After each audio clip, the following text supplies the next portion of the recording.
COVID, and boy, what a surprise it has been in the last week or two for New South Wales, in particular with property, auction clearance rates. Stay tuned. We're going to cover the ins and outs of what you're seeing.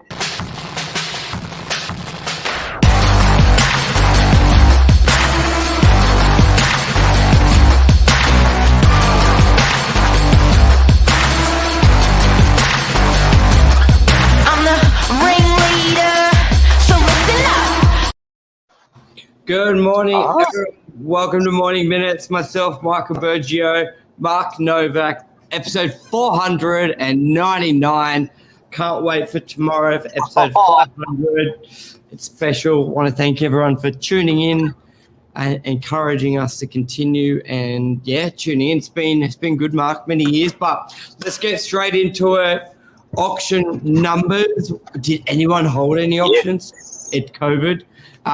If so, how many were held?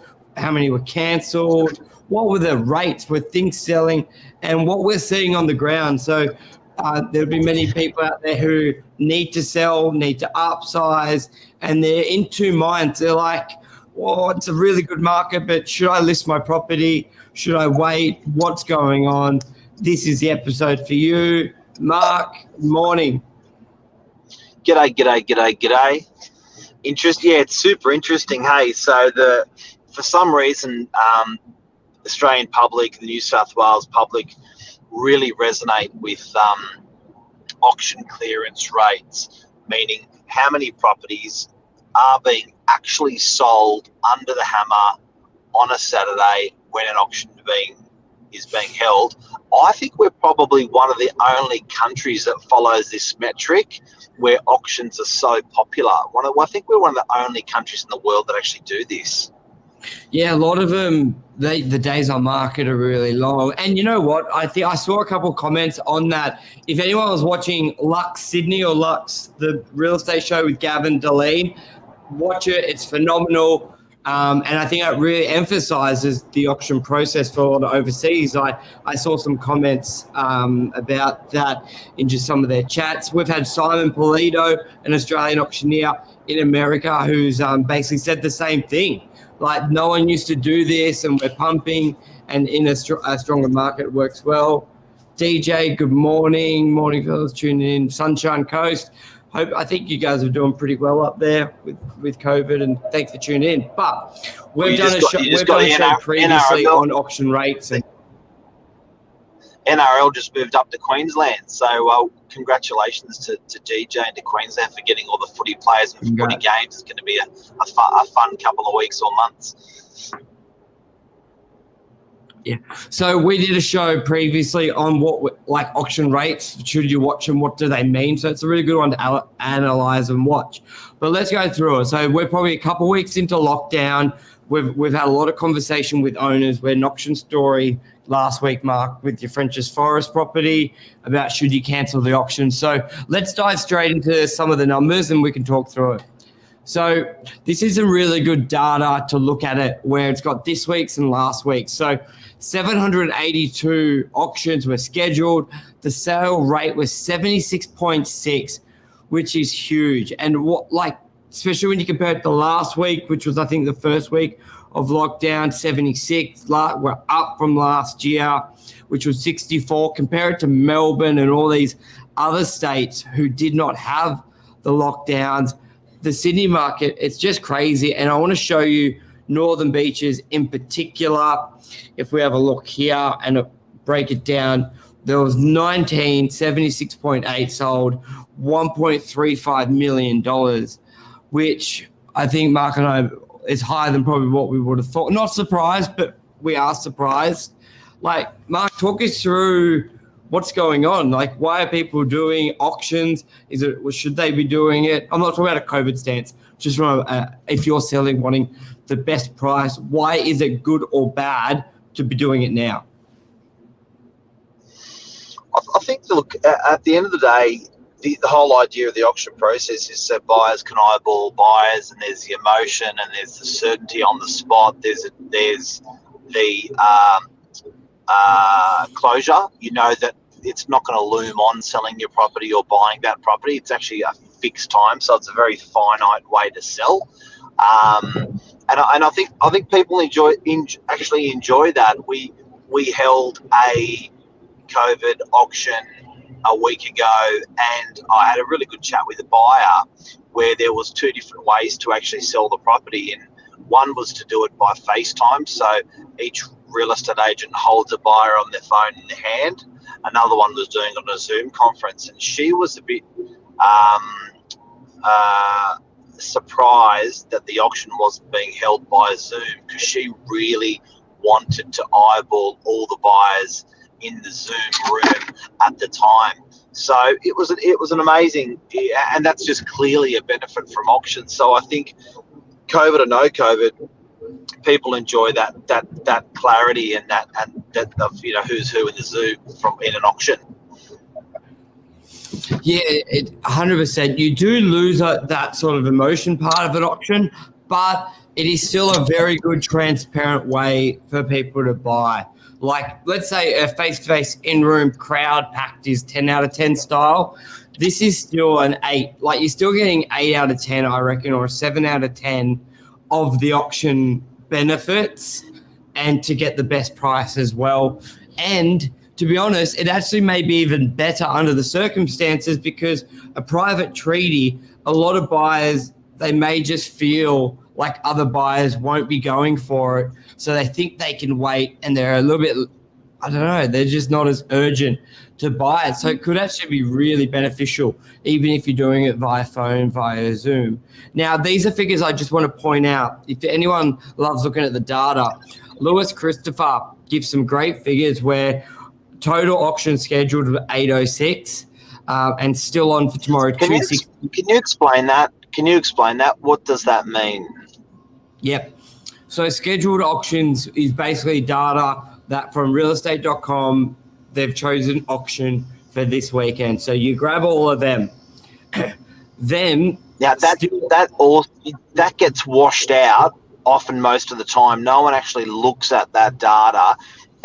If you look at the way when people are reading auction clearance rates, we're going to bring this 806 up in a second, because that's really, really important, and nobody talks about that 806 number. The ambition of people stamping their property saying, I'm going to auction this, and how many actually take it through all the way. Yeah, we discussed that on the auction show, where you've really, like, when I dive into these numbers, you'll really be like, does the clearance matter that people market and you see on Channel 9, does it really mean anything? Because if you look at these figures, they only grab the sale number. So that 76 is of those 260 properties that still are being an auction held, that only 76 of them sold. So and because what we mean by that is if realestate.com hasn't been updated and they call the agent, no answer, they put in unknown, they don't count it, which with most data, you count all figures and then get your figure. But it was almost like, anyway, long story. So it's of those 260. Now, interesting to see, sold prior was 240. I think we would typically, I can look back, but I think typically it would be about 50 there. Now, rescheduled and withdrawn are interesting as well. 226 converted to private treaty, 77. So nearly, a third were withdrawn or converted to private treaty. To be honest, I reckon the withdrawn and reschedule will probably end up being private treaty, if not sold prior. So that's really good data, and that's from Lewis Christopher. I'll show you even more data they give here on their SQM website, where they've got the auction rates ending, Sydney, Melbourne. Like Sydney was 872 compared to Melbourne 1100. So still doing really well, some big pricing. Yeah. Anyway, so I just love the data. I love the numbers, and 700-800 is pretty typical for Northern Beaches, but the withdrawn. Now, moving forward, Mark, there's people who have sold who have to buy. There's people who have bought that have to sell. If an owner is watching this right now and they need to get on the market, besides call us what would you say to them about speaking with their agent about strategy? Should they put an auction without a date? Should they just do an auction, do the 4-week? Should they just do private treaty? What's your thought on one of those property, a unicorn property that you would typically take to auction? Should they wait a month? Who knows when lockdown ends? Should they just take it off? But we've just seen such a strong market. Yeah, look, I think that the auction process, the reason why you would auction a property is clear and hasn't changed. The reason why you would not auction a property is clear and has not changed. So I think with COVID around, people thought that the effectiveness of an auction was not there. Particularly in COVID-1, people didn't know, and they were like, "Well, we're not going to gamble with our own property on this auction thing. We're just going to pull it." Whereas I think we've had that 14 months of hindsight now. We've had auctions that we've run via through lockdown and throughout lockdown, and I think that there's the fears subsided and the facts have come to the top that your prices are, if your auctions set up via Zoom or your auction set up via FaceTime or however you're doing it, is maybe just as effective as your auction in an open room, which we didn't know before. Just to interject quickly in your point there, because you a really good point, which people are like, would the online work? So obviously no one can do face-to-face. So of those 260 numbers, nearly 80% sold via this technique. So you can be rest assured, regardless of pricing, that the method works. People are willing to buy. I think that's the bet. Out of all these numbers, that is the takeaway. People are willing to buy over the phone. There was nearly 80% people willing to do an auction over the phone and buy a property. And that is the biggest stamp of approval, because even before, like you may have not paid attention a year ago with lockdown. Maybe your agent didn't. They weren't working either, because it was a bit like, oh my God, we're all going to die last year in the first instance. So some agents did stop, but the ones who worked through, great benefit, because you're coming into this full steam ahead. But you can now say to your owners confidently, we can do a great campaign and it will still sell. Buyers will do the deal. Auctioneers will do the deal over the phone. There is no problem that way. It just sort of clicked when finish off. Yeah, no, and I think also a good point, but I think also people feel like auctions via Zoom or auctions via FaceTime or whatever the software is, they feel like we've like flown a spaceship to the moon. It's like, oh my God, who would have ever thought? That's how we've been buying property for the last 20 years. Yeah. People ring me up and make an offer on a property. That's all we're doing. Do you know what I mean? It's the same thing. So if they're ringing me up saying I'd like to put an offer in of $500,000 for this unit, or they're bidding $500,000 for the unit auction, what's the difference? So people are like, wow, I can't believe we're doing auctions and via all this software. It's like, don't complicate it. That's just what we've always been doing, guys.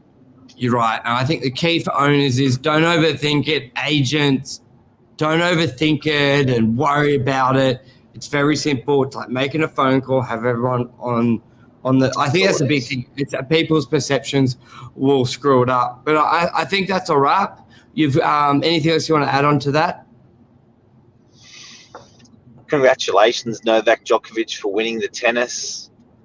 Congratulations, Poirier, for the UFC title fight yesterday. Oh, to win! And I think, yeah. Yeah, and I think congratulations to I don't know if it's Italy or if it's England that's won in the they just had the shootout. Let me have a look. But a massive, and also what the young lady that's won Wimbledon as well. Like, we just had probably one of our biggest sporting days in history yesterday. The last 24 hours. I don't think it's finished yet. England versus Italy live update still going. So go Italy, of course. But yeah, it's a huge sporting day. Penalties, Italy 3-2. I don't think that's final. I think they do a few, but This is really good. England just lost, says James Lamplayer. The Italians, unbelievable. You know what? The Italians are great at soccer. Always. Now, because I was like, I didn't, obviously, I thought when he said who won, I was like, well, I didn't see any of the Italian people on my Facebook go yippee yet. So now we'll start seeing all the posts.